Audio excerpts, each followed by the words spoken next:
Okay. This is the opportunity to ensure that this history that I've been part of is available for people in the future. Because what we hope has been put in place is a firm foundation. I came here in 1971. It was a challenging time. There was very little respect for people of color in the Roxbury area by the Boston police. Well, we're in the throes of the busing. So the climate was very, very intense. And so coming to class was my refuge. When my husband joined the faculty of the School of Social Work, I learned faculty wives could take courses at the university. Would it be the business school or would it be the law school? Because of the connection with social work, because I'd gone to Simmons after college. It was the law school. Dick Huber is the person who I came to see at the law school. Great conversation. I think you should audit contracts with Professor Getz. So that's what I did. Ruth-Arlene Howe and I were law school classmates. She had that motherly aspect about her, and she just drew all of us young students to her home to study. When I finished in '74, I then am hired as an adjunct to teach a section of their new course in social policy.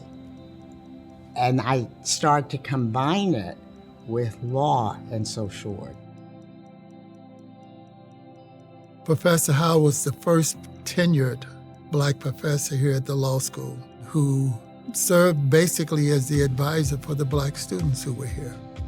Never official, but you had a problem, you had a question, you went to her.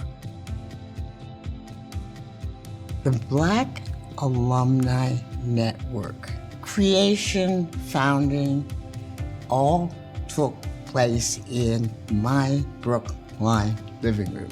The thing that pushed us to do it was Dean Huber's resignation. We said, wait a minute, we do need to organize it. If we are going to ensure that what was in place under his leadership continues.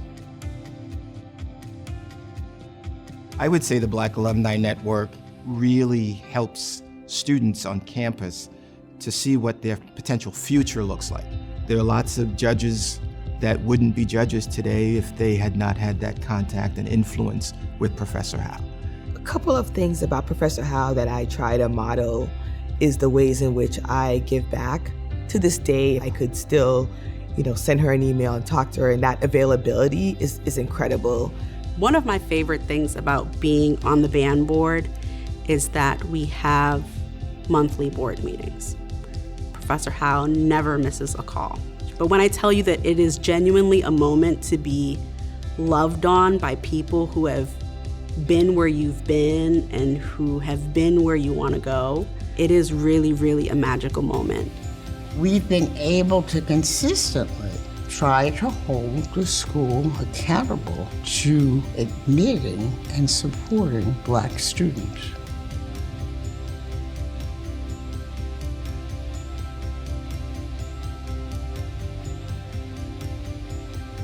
I think Professor Howe's legacy is recognizing that we need a space in order to see each other, talk about our shared experiences, and be able to support us through that.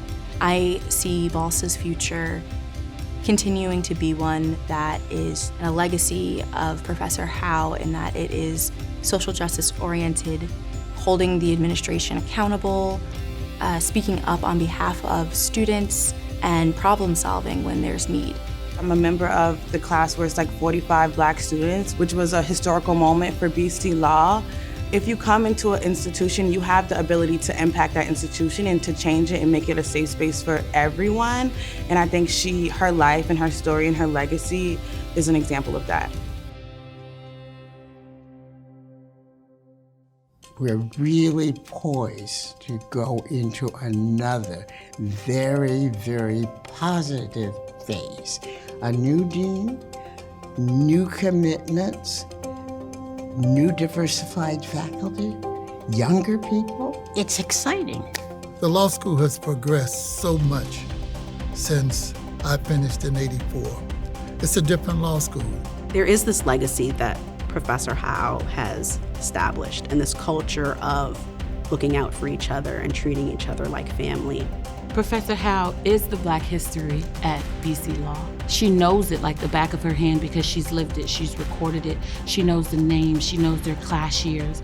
She knows when the deans were great and how they serviced the Black students and ways in which we can keep that going. The change I saw in the practice of law here in Boston was because of the increase in the number of Black lawyers. Professor Howe laid the groundwork for that for all of us. Professor Howe's work continues with its lineage of I lift as I climb. Here I am now, 72. I met her when I was 27, and I still can't seem to bring it to myself to call her Ruth. She's still Professor Howe.